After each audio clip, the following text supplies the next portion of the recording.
Star Scout Journal entry 273.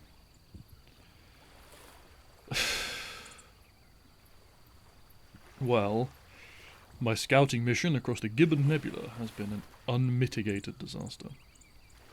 While searching for an inhabitable planet, a sneak attack by a Zyon fighter caused severe damage to my ship's engines. Not before I managed to get a lucky shot on them as well, though.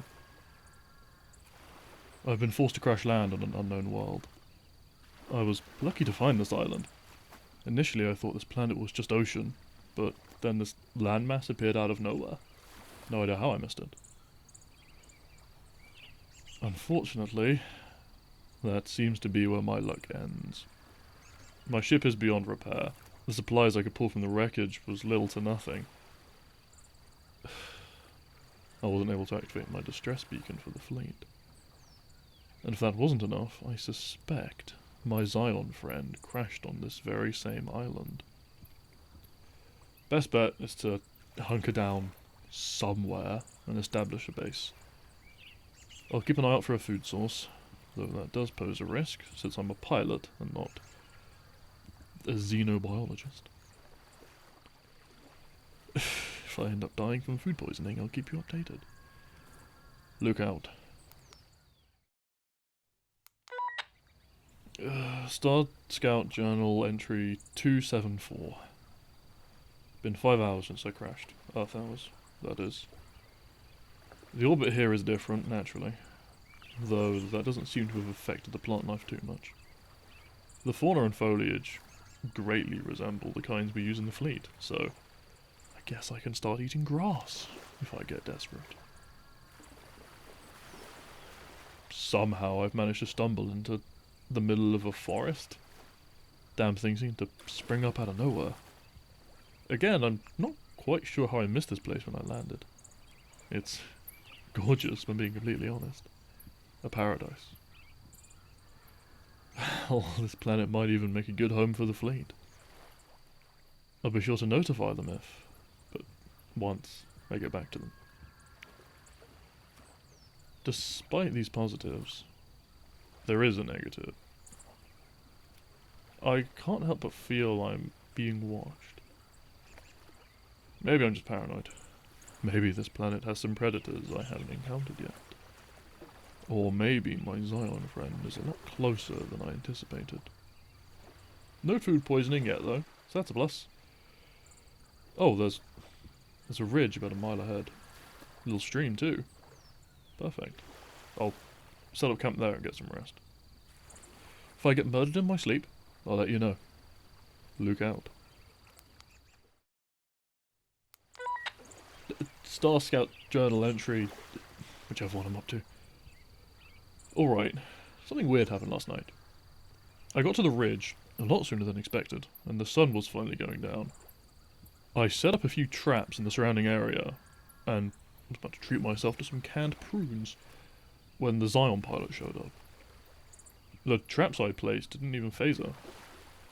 Unfortunately, she was about to do the same to me with the phaser pistol she was carrying. She had me dead to rights, babbling in her alien language. I thought I was going to die, to be perfectly honest. I mean, I was completely outdrawn. But before either of us could try to shoot each other, well... well, I'm still not sure what happened, being perfectly honest. One minute their phase was charging up, and the next it was out of our hands, and then somehow in the tree branches? Neither of us were sure what was happening, and then the forest came alive and tried to grab her. She made a run for it. Completely understandable, I'll do the same. But I thought to grab their pistol, and it was being absorbed into the tree? I don't know. Somebody smarter could explain it better. I made a run for it, climbed a tree, and kept my pistol ready in case I needed it. Thankfully, they haven't showed up again. I don't know. Maybe the forest ate her or something. Here's hoping. The weird thing is, I went to disarm one of the traps that was nearby, and it was gone. Not like the Zyon disarmed it, because the only way she would have found it is if it went off. It was gone. Like the phaser pistol was gone. Weird. Anyway, I left my rations behind in the attack. I'm not sure if it's worth the risk of returning to get them, now that the pilot knows where I was. Hell, they probably know where I am now. I'll sleep on it. After all, starving is never fun. I still feel like I'm being watched. Anyway, I'll let you know if I get stabbed in the back. Luke out. Okay, something really weird is going on now. 2 days I've been here, and 2 days stuff has kept happening.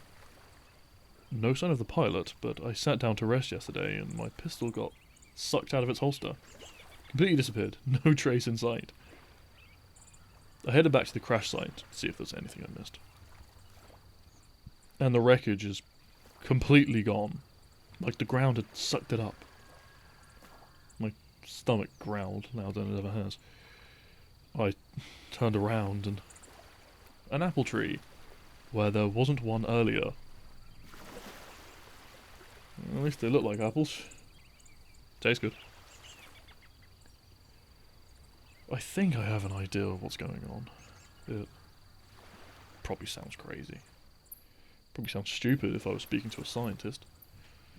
But thankfully, it's just me listening to this, so I can pretend I'm at least a little smart. My theory is that...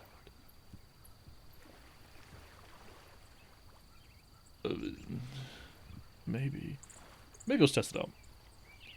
That way I won't have to actually say it out loud.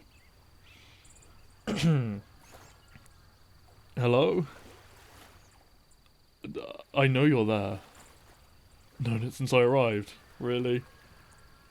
I can sense you. There's a presence to this place. Your presence. I understand if you can't talk, but growing in the apple tree, growing the forest, you probably grew this whole island when you saw I was going to crash, didn't you? Gave me somewhere to land. Is there some way you can give me a sign you're real? That I'm not crazy? I knew it. There hasn't been the slightest flicker of wind since I arrived, but now...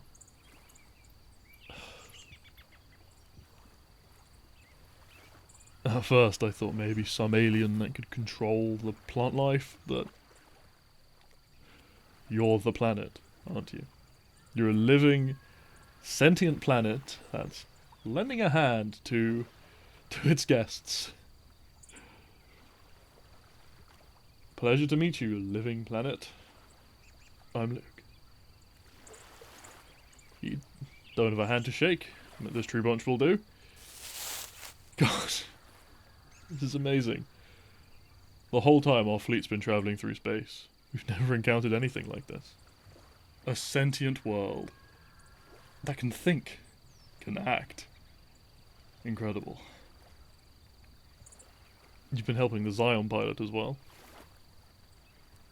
Is that why you took away our guns in the trap I set?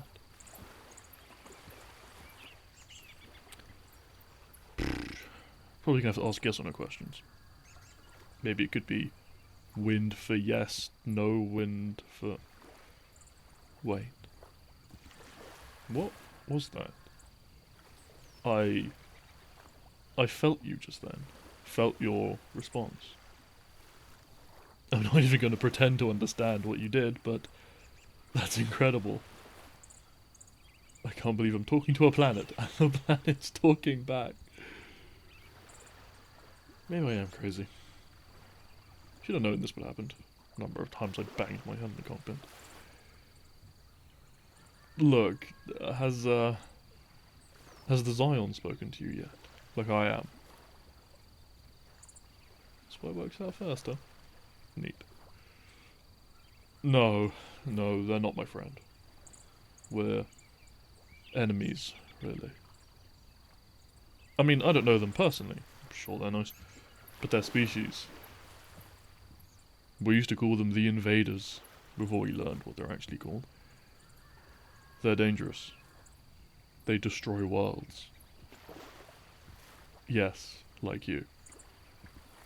I understand you probably have a different perspective on things. Your point of view is way, way bigger than anything I could ever imagine.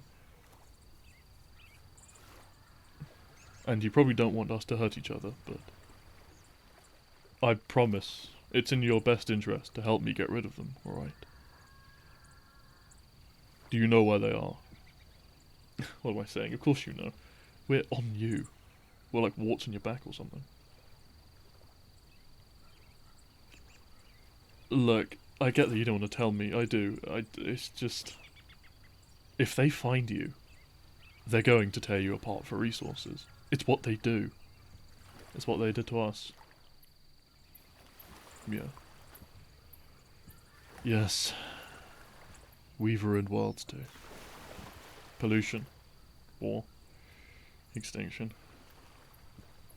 We've made a lot of mistakes as a species.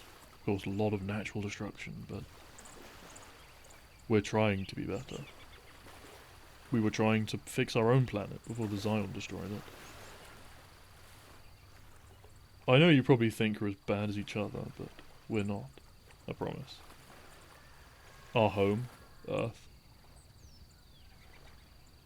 They've destroyed so many worlds, my friend. The fleet, you've probably heard me mention. That's all that's left of us. We've been searching for a new world we can call home. That's what I do. It's my job. I'm a star scout. And I know I shouldn't be asking you this, given everything you've already done for me. I know you have every reason to turn me down, given everything you just heard, but given the way things are, given how desperate humanity is to survive, please, will you become our new home?